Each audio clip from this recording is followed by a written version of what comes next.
जगन्नाथपुरी में गणपति भट्ट नाम के एक व्यक्ति दर्शन करने के लिए गए।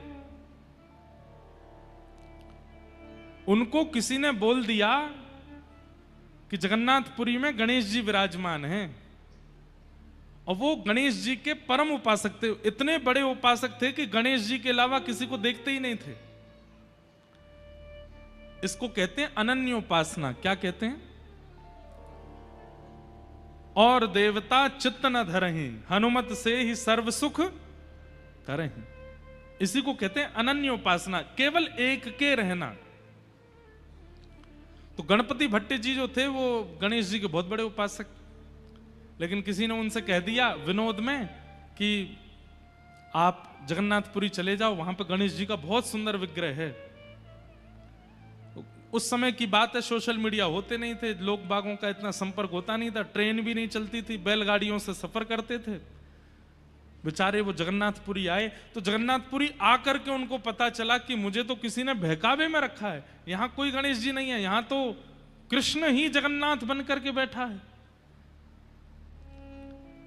उनको इस बात का बड़ा दुख हुआ कि मेरा अब अनन्य प्रेम जो गणेश जी से है वो टूट जाएगा, क्योंकि मैं दूसरे देवता की सन्निधि में आ गया।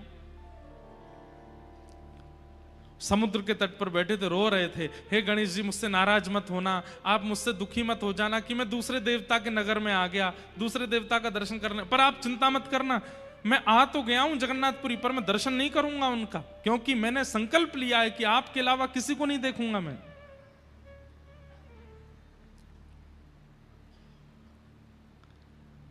जगन्नाथ प्रभु उनके इस अनन्य भाव से रीझ गए। जगन्नाथ जी के मन में आया कि देखो कैसा भक्त है कि गणेश जी के अलावा किसी को देखेगा ही नहीं, मुझे इसकी अनन्यता प्रिय लगी। और श्री जगन्नाथ जी एक छोटे से बालक का रूप धारण करके गए और समुद्र के तट पर रो रहे गणपति भट्ट जी से जाके बोले, क्यों रो रहे हो आप?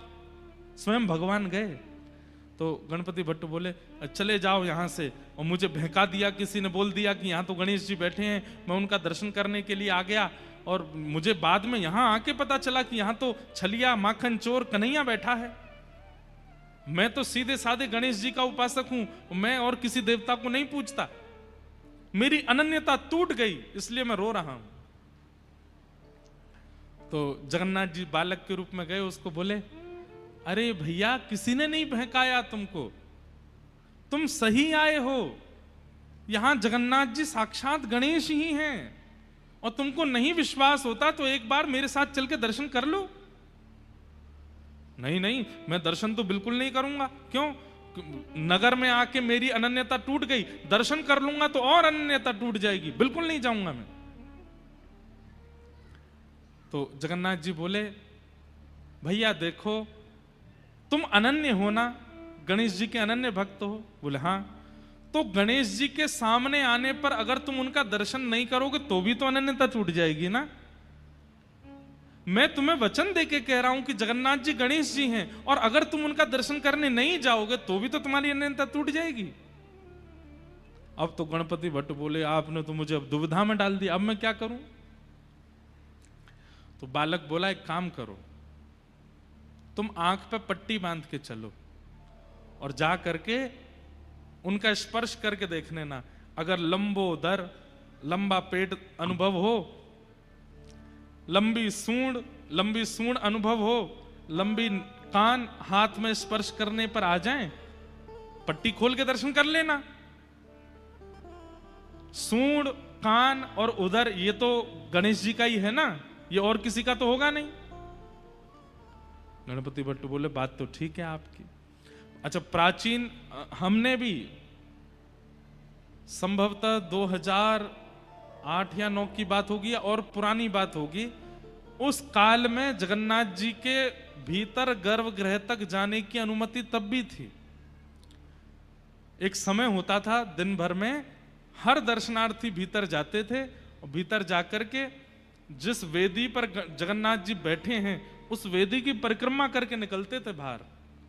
और उससे भी पुराने समय में, मतलब 1950 1960 के समय में लोगों को भीतर जाकर के जगन्नाथ जी को हृदय से लगाने का अधिकार भी था, स्पर्श करने का अधिकार था। वो तो फिर बाद में मुगल आक्रांता और कई हमारे हिंदू समाज के कई लोगों ने मंदिरों को अशुद्ध करना शुरू कर दिया। अपने भीतर जबरदस्ती मांस आदि लेके जाते और मंदिर में जाके फेंक देते थे अशुद्ध करने के लिए। इसलिए फिर आचार्यों ने अपरस की सेवा कर दी, बंद कर दिया, कोई और अंदर नहीं आएगा, केवल पुजारी जी जाएंगे।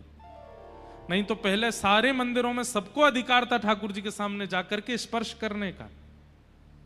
इसलिए पुराने मंदिरों में आप देखेंगे आज भी दक्षिण में कई मंदिरों में मुख्य द्वार पर जल की व्यवस्था होती, सब लोग हाथ धोते हैं, पैर धोते हैं, अपने सिर पर छींटा मारते हैं, तब भीतर जाते हैं। क्यों? प्राचीन काल में सब बाहर से ही शुद्ध होके जाते, फिर ठाकुर जी का स्पर्श करते थे। बाद में फिर बंद हो गया। तो गणपति भट्ट आंखों पर पट्टी बांध करके पहुंच गए जगन्नाथ जी के पास। जैसे ही पहुंचे, ब्रह्म वेदी पर जगन्नाथ जी विशाल स्वरूप विराजमान हैं, भी ऊपर चढ़ करके सबसे पहले तो पेट पकड़ा, तो लंबोदर बड़ा पेट है तो गणेश जी। एक बार सूंड और देख लूं, थोड़ा हाथ ऊपर करके नाक पर रखा तो लंबी सूंड भी हाथ में आ गई। ठाकुर जी जैसे हाथी किसी के ऊपर अपनी सूंड रख के ऐसे गुदगुदाता है, ऐसे ठाकुर जी उसको गुदगुदाने लगे। वो और खुश हो गया, बोले ये तो गणेश जी हैं। एक बार और देख लूं, कानों पर हाथ रखा तो लंबे लंबे कान।